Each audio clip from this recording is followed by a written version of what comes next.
All right, you're all ready? Yep, I think Okay. so. So since we have Hudson and Joel on here, I'm going to have them combined do the intro song for SPSM Chat. So I'll let one be the tenor, one let be the baritone. What? And No, I actually wrote something for this one.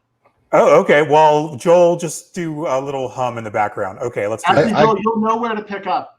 Can I be like the bass, like the boom, boom, boom? Yep. There we go. Sing it if you know it. Okay, Hudson, take it away. Hello and welcome to SPSM Chat. This week's episode is brought to you by Rick Astley, Never Gonna Give You Up. Take it away, Joel. Never gonna give you up, never gonna let you down, never gonna remember the lyrics to the song. This is a show for grown-ups, by the way. People watch this for college credit. Yeah. This was once run by like PhDs and doctors and stuff. What have we become? We're live. Hey, everyone. Welcome to SPSM Chat. SPSM, Suicide Prevention, Social Media. It's the greatest thing going today. Ask Katie Gordon. She's our guest today, and she's going to talk about all the cool things that she's doing and all the cool things that she isn't doing. If you're watching this live, please let us know that you're here. Let us know that you care. Let us know that you're alive by using that hashtag SPSM if you're on Twitter. Of course, we are at SPSM Chat. And actually, let me make sure that thing. So that way you can watch on Twitter right on the top of our page. And you can also watch on Periscope as well. Easy as that. And we are also on Facebook.com/SPSM Chat. Hopefully you're watching on one of these platforms. And of course, YouTube.com/SPSM Chat. And let's make sure I got this right. If you're on the Twitter chat, make sure to introduce yourself. I found it. And let us know what kind of work you do, what brings you to the chat. If you are here for the first time, let us know that as well. Same thing if you're on the Facebook and YouTube, feel free to comment. Before we get into our round rectangle of awesome co-hosts and guests, I guess this is the part where I introduce myself. My name is Rudy Caceres. Take it away, Hudson Harris. Hello, everyone. This is Hudson Harris coming at you live out of sunny San Diego. The weather today is 75 and sunny. Yesterday it was also 75 and sunny, and tomorrow likely to be 75 and sunny. I'm a behavioral health systems designer who thinks he's funny. I work with governments and private agencies on how to design better systems of care, better ways to serve people, and how to integrate technology and evidence-based practices to reduce the social inequities built into our healthcare system. It's a pleasure to be here tonight. What is the best way to serve people? I find fresh bread and a hug is a very good way if they want to hug. If they don't want to hug, sit there and listen. Speaking of don't want to hug, introduce yourself, Joel. I am Dr. Joel Schwartz, clinical psychologist out of Torrance, California, and I have no sense of humor. Well, I'm just kidding. Haha. I run a private practice. I work with neurodivergent people for the most part, as well as depression and trauma. And I run Schwartz Neurodiversity Services, which does coaching and education about neurodiversity worldwide. You also have a great singing voice. Why, thank you. It's okay. Never gonna give you up. Never gonna let you down. Turn around to search you.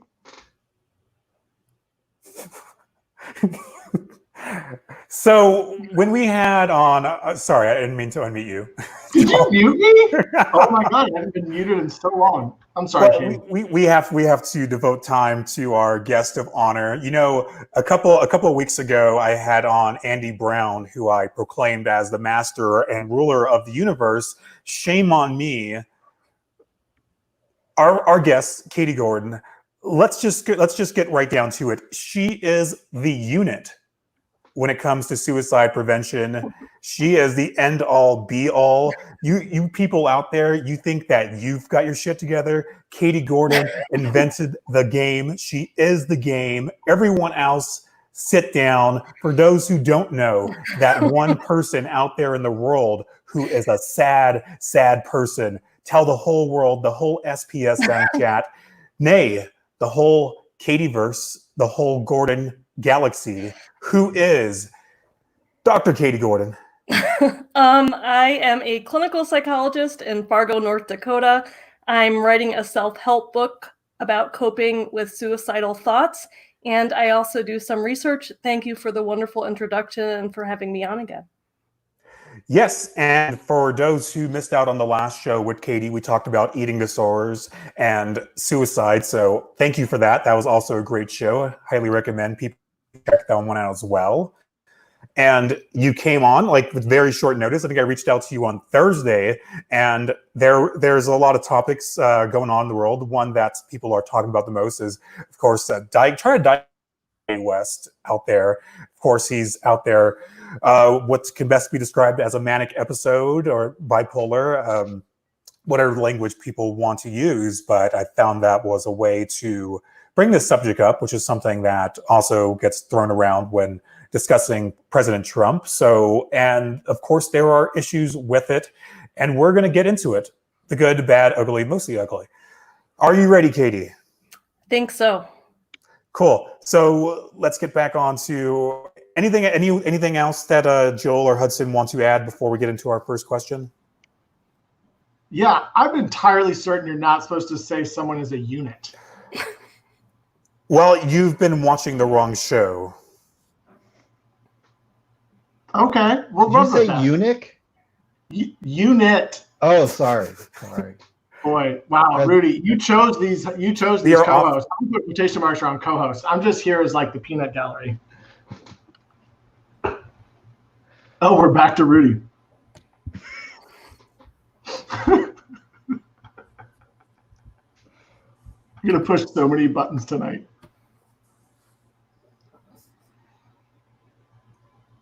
Oh, did we lose Rudy? We'll go to the first question. Take it away, Katie.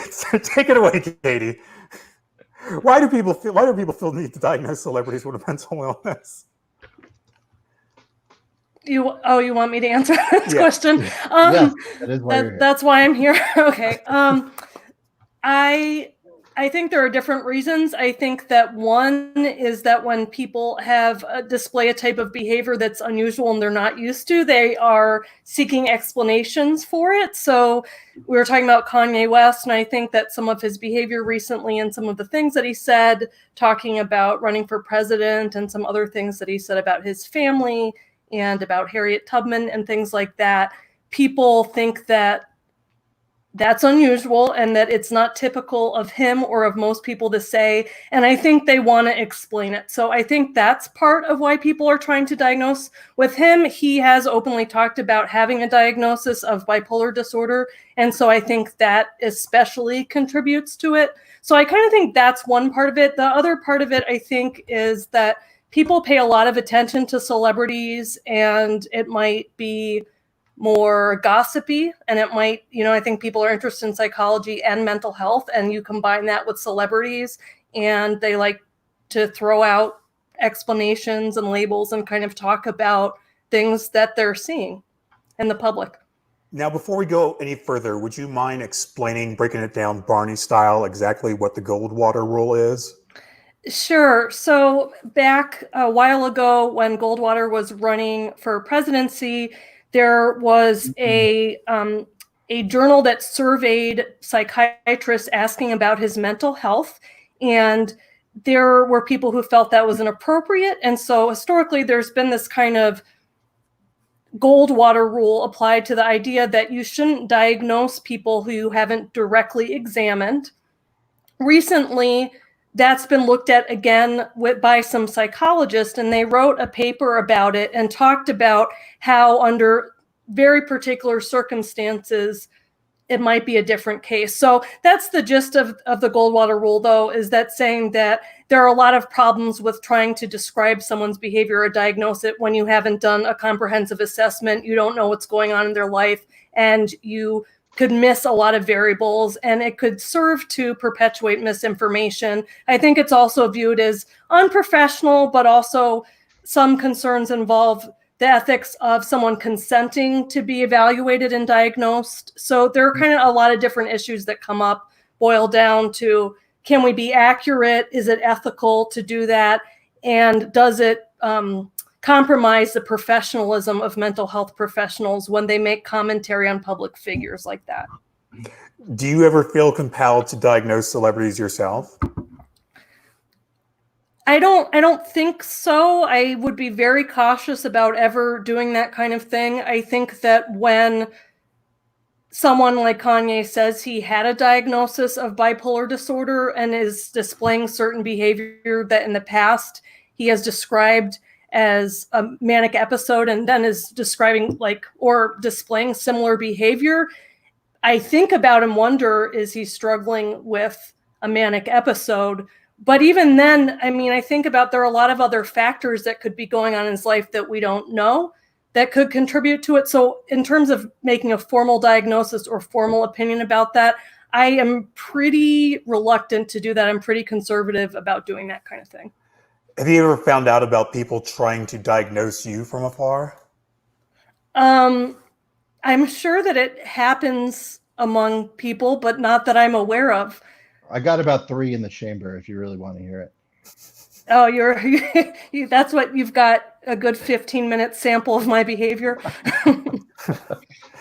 Well, let's just get to you, Joel, while you already have the mic hot. So question number 1, why do people feel the need to diagnose celebrities with a mental illness?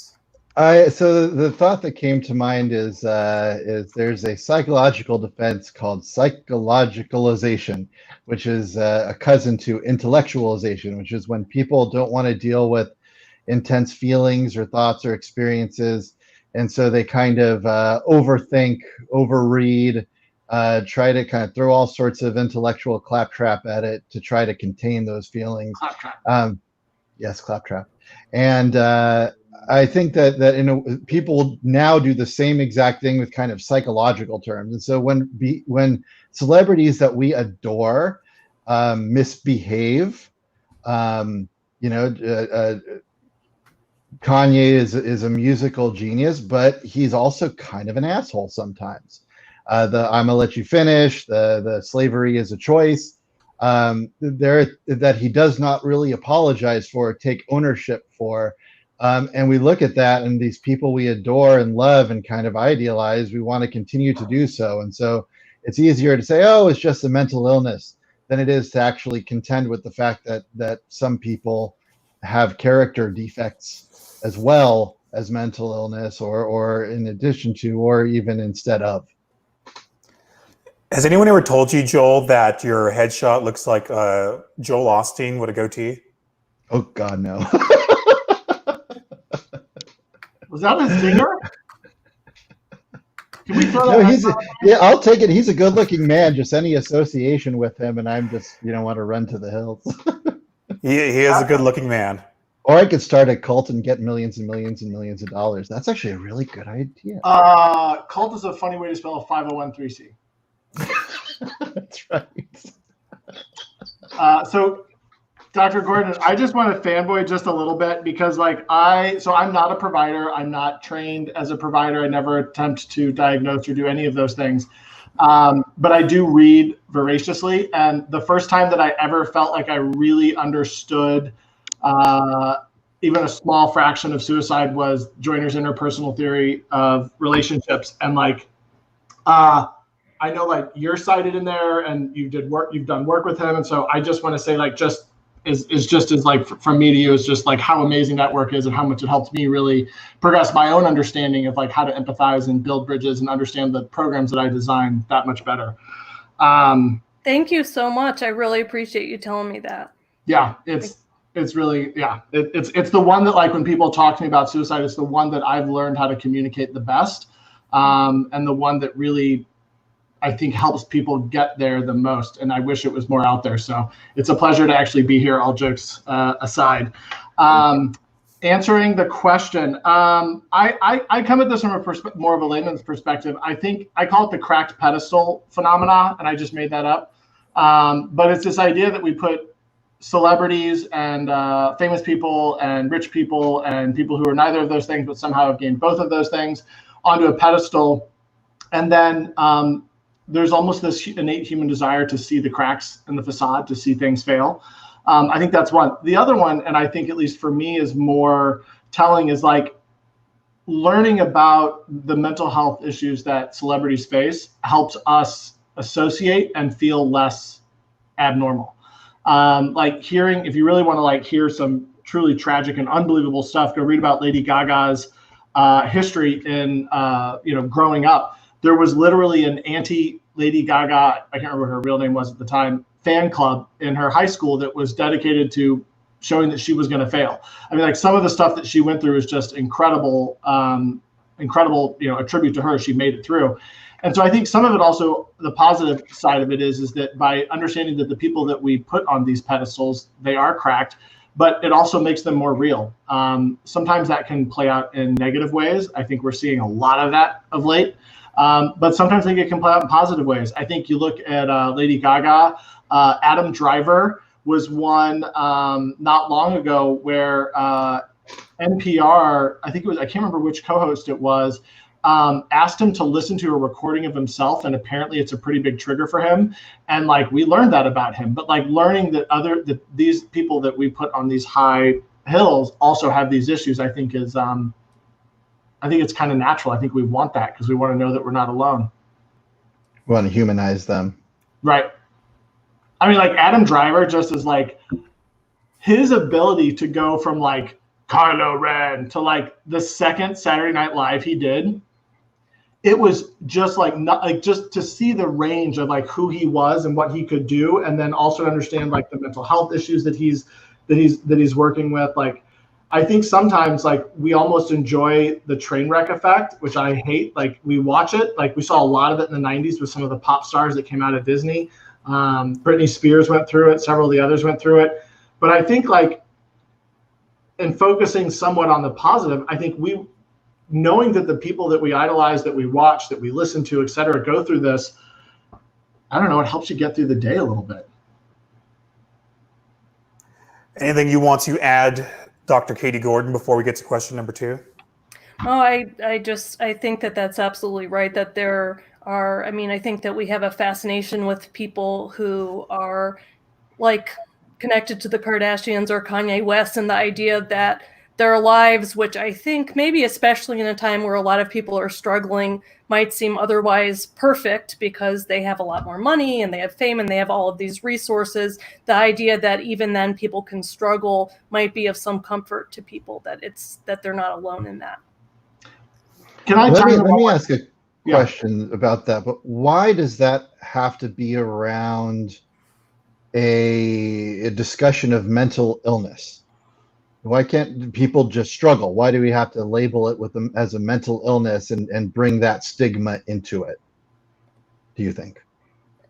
I guess, well, it's an interesting question. I think that it can actually reduce stigma to identify mental illness as it occurs. If it happens to people, we all have mental health and sometimes struggle with it. And I think that when we're talking about a manic episode, which may or may not be going on right now, I think that it might help people to be a little more compassionate, ideally, for understanding what is happening. And so I actually think it can reduce stigma rather than contribute stigma.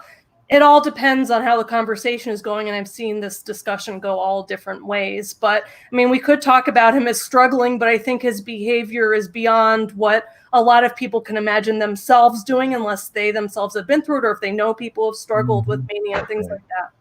Right. Yeah, I think you, Katie, you and Joel can go back and forth for a whole show on yourself. I'd pay to see that. Okay. All right. Anything you want to add, Hudson? I think in some ways it calls back to last week with Chrissy and talking about OCD. Is like, if it's presented in a way that is negative or a way that diminishes, demeans, it can be a negative thing. However, like seeing some of the moms talk about their struggles post-birth with having kids, seeing some of the dads talk about it, like seeing Ryan Reynolds talk about some of the challenges that he's had as a dad helped me. Now, those are struggles, but they're issue-specific struggles. I think if people were just struggling, I think it'd be hard for me to relate. I think I have to have a direct hook. Like if I know that, Ryan Reynolds is struggling with being a dad and having depression and the fact that you can't sleep at all because the little bastards keep you up all the time, that's a lot more specific and makes me feel a lot more connected than if he's just like, I'm tired and I'm struggling. So I think for me, it's also going to be, it's around messaging, but then also around like knowing the specificity helps create the bridge of the shared experience, or the perception of a shared experience. Interesting. All right, let's get on to question number 2, and it is a doozy. What are the ethical, moral, societal issues with diagnosing celebrities, or anyone from afar? And if you're just joining us, hey everyone, I'm Rudy Caceres, and this is called I'm No Psychologist, but with Dr. Katie Gordon as our guest. So take it away, Dr. Katie Gordon. That awesome segue I gave you. Well, I think that some of the ethical issues are that, well, I think we have to think about the image of mental health professionals too. Are you talking about specifically mental health professionals or just anyone diagnosing a celebrity? Anyone? Okay. Well, I mean, I think there's a bit of a difference there, because I think if it's general people who are not mental health professionals, it's often just understood that they're speculating, usually, or it should be understood that they're speculating. I think when mental health professionals are doing it, there is a higher ethical bar because we have information about diagnoses and we know all that goes into making a diagnosis. And I want to be clear, there are plenty of critiques to be made of the diagnostic system. But even so, as it is, we try to gather information from all kinds of different sources. We try to rule out all kinds of possibilities. So for example, someone's behavior, when we see it in public, we're usually only seeing a little bit of it, right? We don't see how they are most of the time. And you want to be careful about diagnosing something where you only see part of it. Secondly, we don't know if there could be an underlying medical issue, if there are substance is involved that are changing things, that are medications. There could be all kinds of explanations. So just diagnosing something based on the superficial behavior that you see, it can be problematic because it suggests that you understand where that person's at when you don't. And I think when someone has that mental health problem, so for example, if people are just talking and say, oh, that person seems psychotic, or that person's a psychopath, or whatever it is, if you yourself have struggled with psychosis, it's hard to hear people using that term to describe behavior that people are seeing in public that usually, may have a negative implication to it. So I think it can be stigmatizing in that way. So I see it as kind of, there are different ways that it can cause harm. But I think that the bar is much higher for people who are mental health professionals when they're speaking about these things, because it's understood that they're saying something in a different way than someone who's kind of speculating, giving a public opinion. In your own work, Katie, how do you feel about diagnosing people? Well, I do think that diagnosis can be useful in particular cases.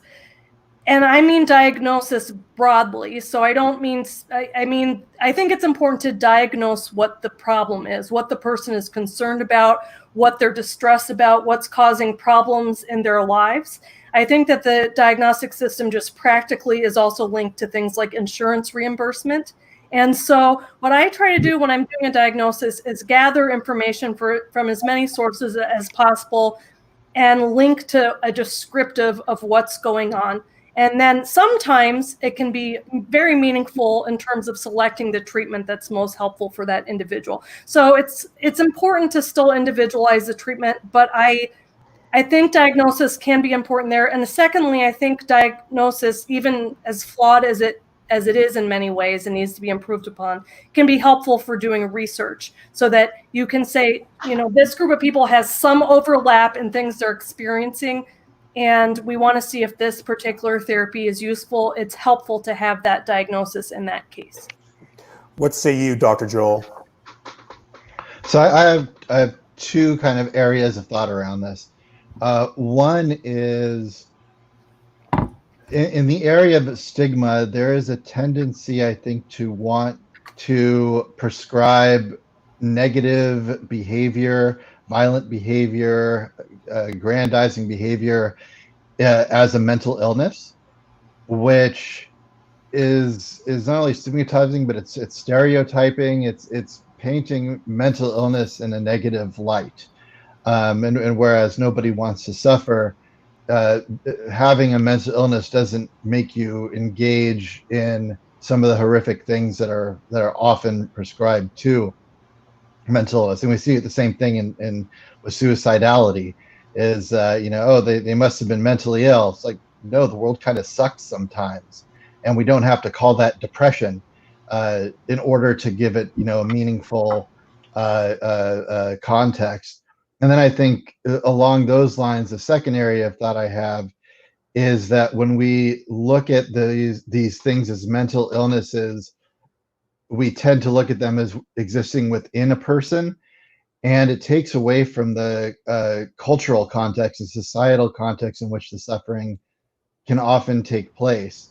There's a lot of toxicity in Hollywood and in celebrity culture, and we all kind of contribute to it in some of the ways that Hudson was talking about, in wanting to idealize people, then also wanting to kind of see them fall.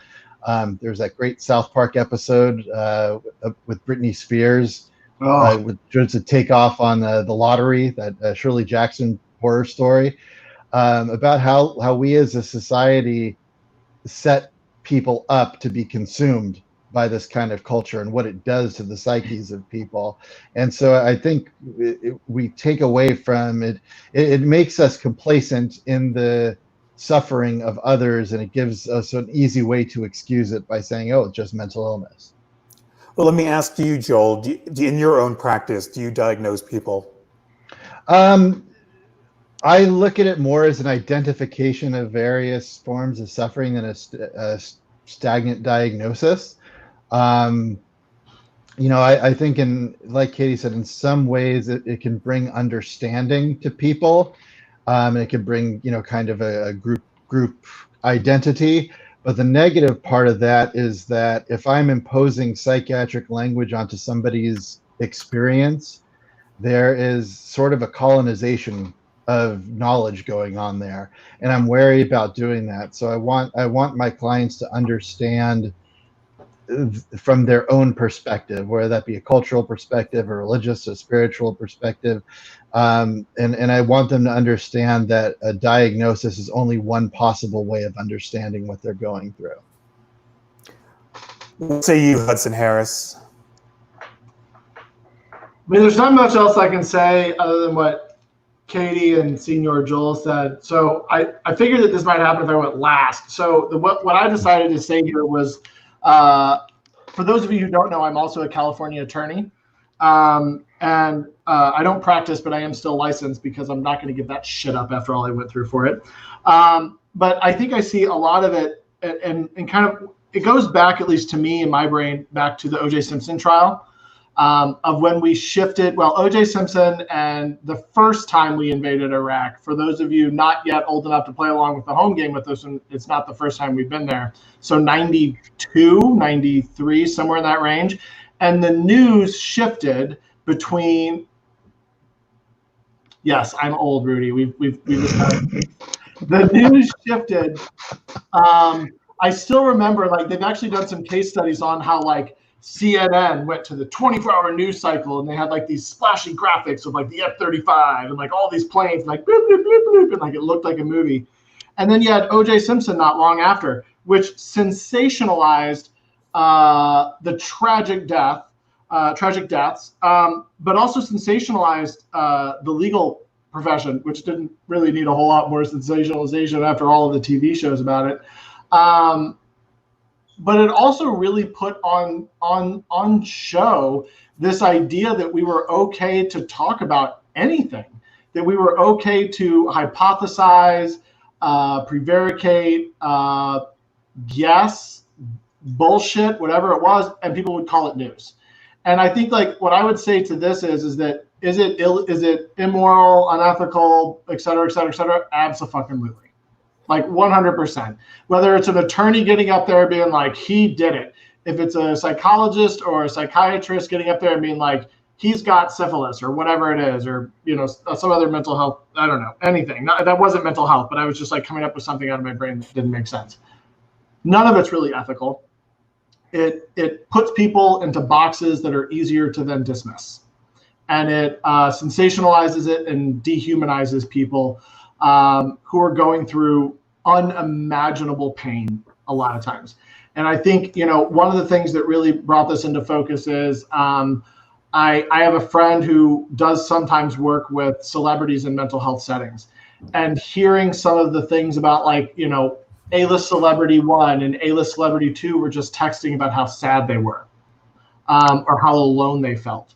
The thing is that these are real people, and we've created a news cycle, and I'll put away my soapbox maybe for a minute after this, but we've created a news cycle and a culture that thrives on this idea that we're going to listen to something not really rooted in reality or fact or ethical or moral decision making by the professionals that we trust. Yeah, that's my 2 cents. How do you feel about essential oils? Rudy, we've talked about essential oils and the fact that they outstrip suicide-related research funding by a factor of like 50 to 1. Question number 3, what are some productive alternatives to diagnosing celebrities with a mental illness? Take it away, Dr. Catherine Gordon. Thank you for calling me by my formal first name. What's your middle name in case you get in trouble? My middle name is Hope. Oh, that's beautiful. Thank you. Thank you. It's a good middle name for a suicide prevention researcher, so I appreciate my parents doing it. My middle name is Hudson, which doesn't really help me with the suicide prevention work I do. What's your middle name? My middle name is Hudson. What? My full name is William Hudson Harris. There's like, William is a family name on both sides, but I've always gone by Hudson. Shocking revelation, Rudy. Sorry, I should have told you sooner. Sorry, Katie, I didn't mean to bogart. I was just agreeing with you. No, I'm glad to hear that we have the same middle initial. The H is not that common of a middle initial. So alternative ways to talk about diagnoses that might be more useful. I think that diagnoses at their worst are kind of what Hudson was talking about, what Joel was talking about, that they can reduce people rather than reflecting their humanity. And so I think that one of the things to do and to kind of push back against that is to just describe the behavior and how you feel about it and what your observations are. It doesn't have to have a diagnostic label attached to it, because the diagnostic label may serve a particular purpose in certain settings and research or in clinical settings. But when you're talking about a celebrity in that way, unless it's something they've shared that they've been diagnosed with or something like that, I kind of wonder what the function of it is. And so I think, for example, we've been talking about Kanye. A lot of people want to talk about what his behavior is and how they feel about it. That's different than attaching a diagnostic label to it. So that's one suggestion that I might think of for just saying it what it is that you're trying to express rather than shortcutting it or removing information. What say you, Dr. Joel, man of a creaky chair? I wish I did, because I could have that whole like epic bad guy thing where I can just turn around. "Arr! I'll get you next time, Gadget. Next time." Oh my God, are you the Claw? Dr. I can see that. Yes, that was me, even though I was 4 years old when it came out. Anyway. Okay, settle down.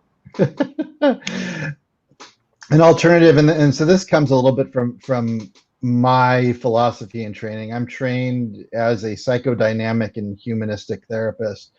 And one of the big ideas that come from this is that what we often label as mental illness are just kind of stuck versions of what everybody goes through. They're brain processes, defensive processes, things that we do as humans that when we lose control of it or it gets stuck or we rely on it too much, that's when it becomes a psychological problem that needs help. And so instead of relying on a mental health diagnosis, I think we can identify, like Katie said, behaviors, how they make us feel, but also we can identify what those behaviors are with a lot of accuracy. We can look at somebody like certain 45th leaders of certain countries and say, you know, that's grandiosity, that's lack of empathy, that is, and we don't necessarily have to name it as a diagnosis, but we certainly can see it. And if we're questioning what's obviously in front of us, it's almost like a cultural gaslighting. But acknowledging that this is happening and how it makes us feel and why this happens, not only in the celebrities but in us, can be a really rich opportunity to grow as people. But we have to own that we do the same thing. If in a way, we all have grandiose moments, we all have failures of empathy, we all have times where we run on stage and interrupt people getting Grammy awards. No, we don't all do that one. I love Swift. Go ahead. But we all have had moments like that, and understanding as people, why do we engage in these harmful things to each other? I think that, and using celebrity behavior as kind of a springboard to look at ourselves, I think that can be really, really strong, and that could be really healing, and it could be really illuminating to us as people. I want to push on that a little bit, Joel. Please. Okay, because like you said something, because I agree with you, but then I'm also thinking, what I find is that when I've talked with like people about my children, and my youngest is he's not neurotypical.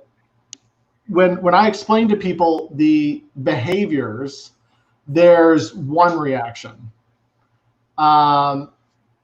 When I explain a diagnosis, there's an entirely different reaction. The reaction on this is the behavior will either blame me or blame the child, when in reality, sometimes they're age appropriate within a bell curve of okays. But I find that at least sometimes drilling into the behavior of things will oftentimes shift blame to the person, or to, I mean, in my case, the caretaker, as opposed to being like, well, you know, my kid is on the spectrum. And people be like, okay.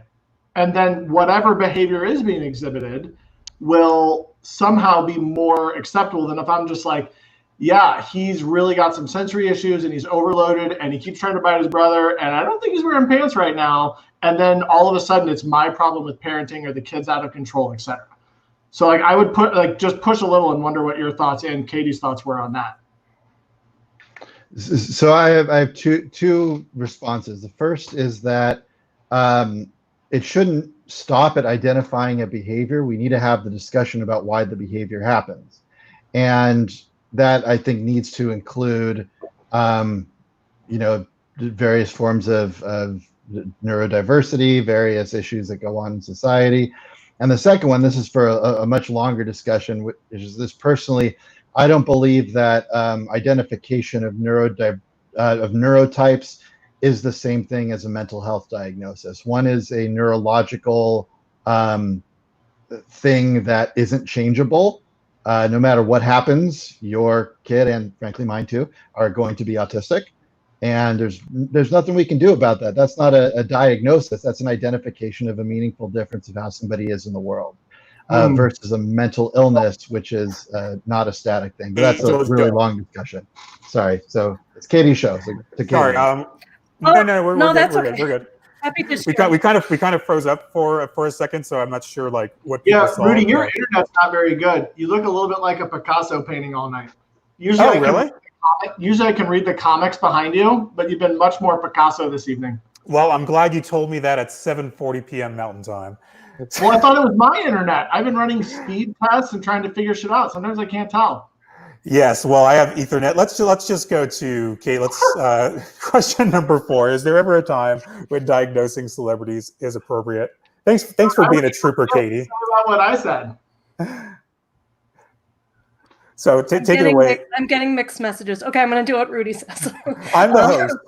Okay, so I, up until probably 3 years ago, would have said absolutely not, and I still think that is true in the vast majority of cases. I read a paper that I tweeted out that convinced me that there may be particular circumstances when diagnostic criteria are all about behaviors, and you have a lot of public data on someone's behaviors, and they're in a public office where they can negatively affect people, that if you have expertise in that area, and this paper was focusing on people talking about whether Trump had narcissistic personality disorder.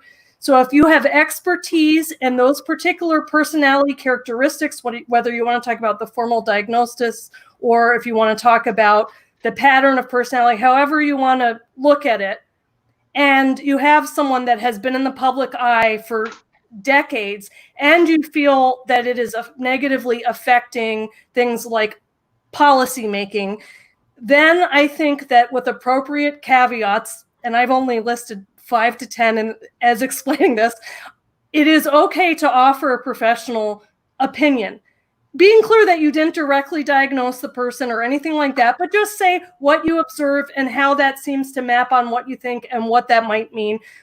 It's in that paper I tweeted, but it's also, I forgot to mention, I co-host a podcast called Psychodrama, where we talk about societal controversies and clinical science and psychology. And we did an episode where we talked in more detail about this, including some of the common objections. So that paper changed my mind a little bit on that. All right, let's get back into the swing of things. Joel, are you ready? Sure. Cool. Let's just put the question back up. There we go. Is there a time it's appropriate? I tend to agree with Katie here. I think that, like everything, it becomes more complicated the more I talk about it. First of all, we have to say that the idea of mental health and diagnosis in and of itself is a really spurious construct. And, there's a question about whether somebody like Donald Trump, who's clearly exhibiting so many narcissistic behaviors, whether or not that should be considered an actual mental disorder, or is that something else, or matters of character really, a mental disorder? We can understand where they come from psychologically, but there's something that feels a lot different given what Donald Trump has access to. And, there are people who have narcissistic personality disorder who don't engage in this amount of evil. So I have to kind of stop and say, what use does it actually have diagnosing somebody with a mental issue if these issues aren't consistent across people? Does it add to stigma? I'm much more interested in calling out what it actually does to people. It doesn't matter whether or not our president is a narcissist. What matters is that we have children in cages, the National Guard being used to hurt and kill innocent people who are protesting for their lives, et cetera, et cetera. The fact that ignoring coronavirus has led to more deaths in this country than anywhere else.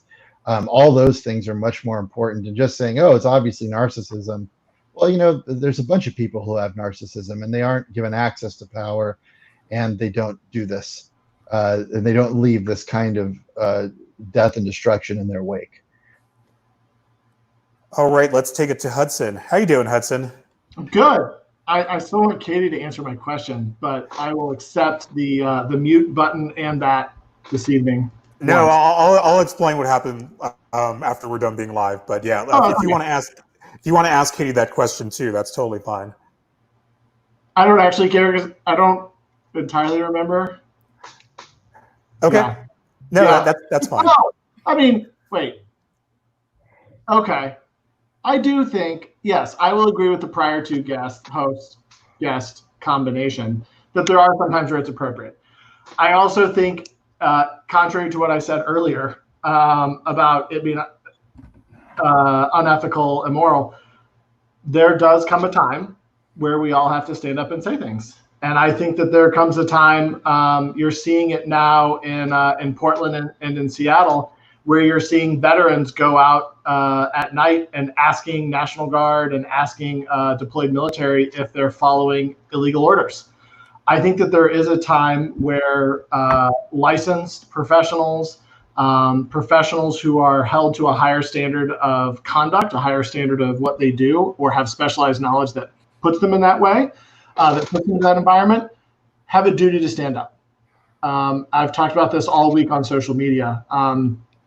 So yes, I think in light of current circumstances, there is a time to stand up. That time is right now.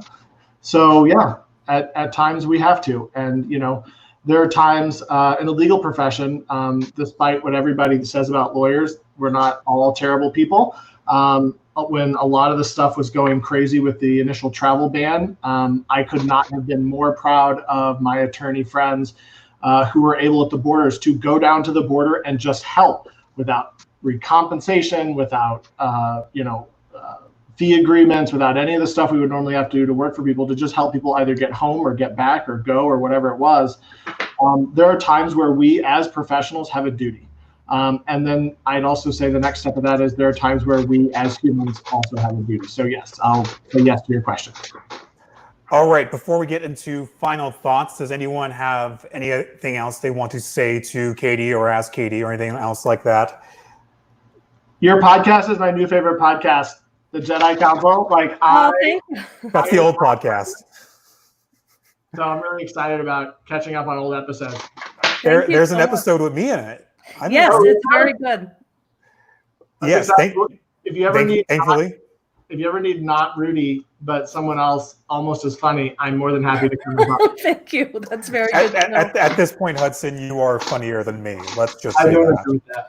Survey says? I'm going to say it's a tie. It's slightly in the Rudy direction, but very slightly. Big Rudy. Thank you. I feel like I'm not on my A game today, so I appreciate that, Hudson. You always lift me up. Okay, let's get to final thoughts. Let's go to Joel first. Me, okay. What can I say I haven't already said? Just to kind of summarize, I guess, the gist of what I've been saying is that the biggest danger to me in relying on mental health diagnoses to describe what's going on in the culture is that it excuses what we all participate in the culture that is so toxic. It excuses the systemic issues and kind of creates an us and them, the mentally ill versus the not mentally ill. It's like, oh, of course you're doing that. They're mentally ill. And I'm very wary about that process. At the same time, as Hudson said, I think standing up when somebody is doing damage and understanding. So I think understanding the psychology behind something doesn't necessarily mean that you have to give it a mental illness diagnosis. We can understand why things happen and help educate the public and stand up and talk against it without necessarily having to rely on these labels, which overall I think lack enough specificity to be useful in a lot of these situations. All right. Anything else going on in the world of Joel that you would like to report back to us? Not at this time, no. Some big things maybe in the next month or two, though. Oh, okay. You're not going to leave us, are you? No. Is this I might be coming at you from a different location, though. We'll see. Oh. I was hoping it'd be more like Indiana Jones, where you'd be like, our top people are working on it. Top. Well, that would be you, Hudson. I'm like a top supporter. Like I can support things well. Yeah, top people. Final thoughts. Every week I try to come up with something to encourage people to do. This week, what I'm encouraging people to do is go listen to a podcast like the Jedi Council. Boop, boop. That podcast doesn't exist anymore, Hudson. She has a new one. What's the new one? Psychodrama. Oh my God, I'm so sorry. It's okay. I did that for 3 years. For some reason, I Googled you and I was like listening to your Jedi Council ones and I was so excited. Well, thank you. I'm glad you listened. Thank you. That's a good one too. Drama. Just ignore me. I'll just be here putting my foot in my mouth. Go listen to a podcast. Go learn something about mental health you didn't know. Expand your understanding. Go to a news source you didn't previously go to. Also, if you're really looking for something more to do, start pushing your leaders in your local areas on what they're doing with mental health. There's about to be gobs, as in hundreds of millions of dollars, coming out to communities all over the country to support mental health, behavioral health initiatives, public health infrastructure updates, etc. Push them to do something with it. A lot of the communities I'm talking to didn't even know about it. So go out there. If you need help, I can connect you to resources to poke at your elected officials and otherwise appointees. But go out there and make a difference and stand up for what's right, everybody. How can people connect with you, Hudson?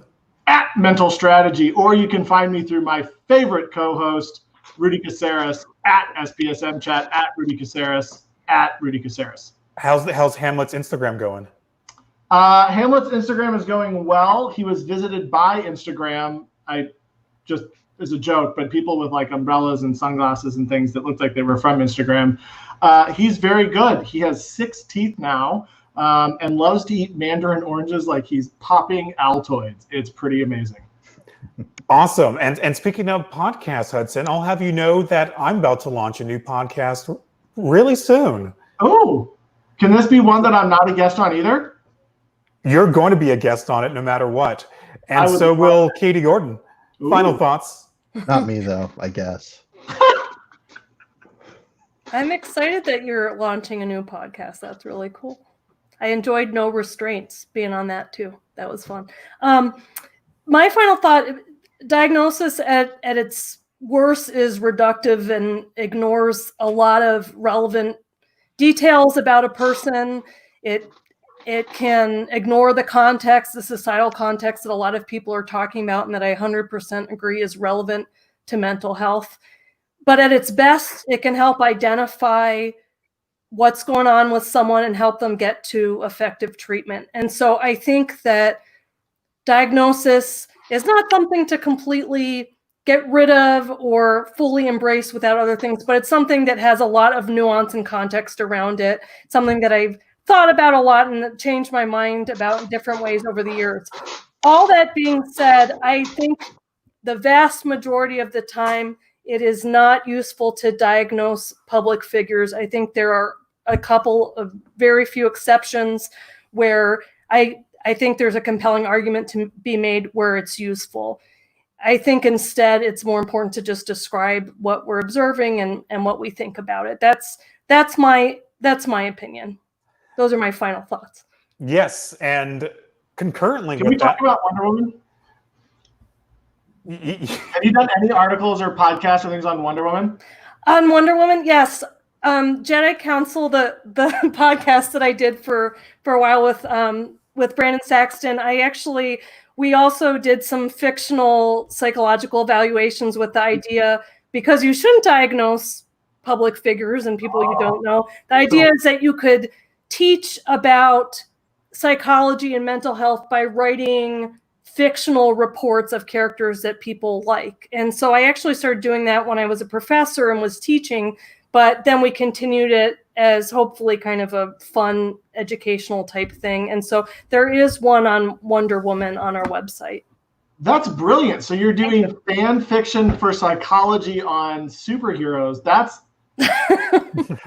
remarkable. So Wonder Woman's my kid's favorite superhero. I've got paintings of her I've done for them and all sorts of stuff. So it's exciting to see a fellow Wonder Woman aficionado. Very cool. My former grad students, I pointed in the wrong direction, got me that Wonder Woman picture. So it's very meaningful to me. So thanks for noticing. Well, speaking of Wonder Woman, let's take this time, Katie, to do some shameless self-promotion. You got a book coming up. You also got a podcast. You also have your website, KatherineHGordon.com. So what can we look forward to? What do you have got going on right now? And anything else you want to promote? The floor is yours. I think a big thing is if you're interested in topics like the one we're talking about tonight and interested in diving in deeper and hearing what people say about these controversial types of societal issues, then you might like my podcast, Psychodrama, which I mentioned before, I'm excited. We've got an upcoming episode about mental health among Black men, and we've done past episodes about various topics, kind of stand-up comedy and restorative justice, and really just trying to talk about current events and bring psychology into it.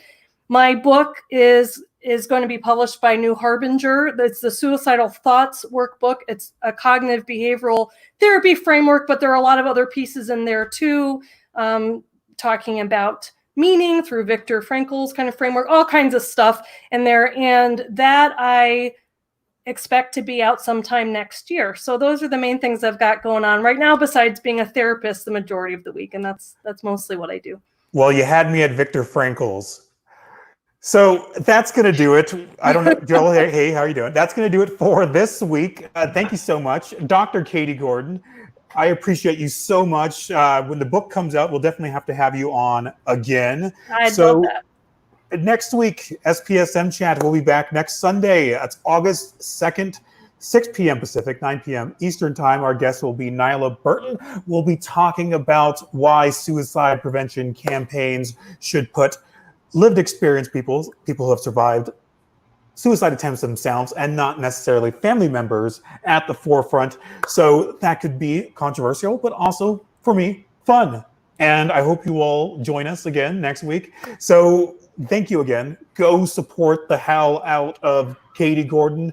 She is amazing. I'm going to stop before the whole stream crashes again. And I'll let Joel give the final parting shots. Hold your piggies close. That's fucking lame. Hudson, take it away. What? I thought Joel was doing this one. He let me down. So Hudson. Am I doing the outro for... This has been SPSM Chat, brought to you by Wonder Woman, Esperanza Magazine, just behind Rudy Caceres, and Joel, not Joelstein's beautiful microphone taking up 1/4 of his entire screen the entire evening. Keep your piggies close, hug your friends, and go listen to Psychodrama Podcast with Dr. Katie Gordon. And don't be nasty. And my co-host. And your co-host. Leo Bobadilla. Leo Bobadilla. Never gonna give you up. Never gonna let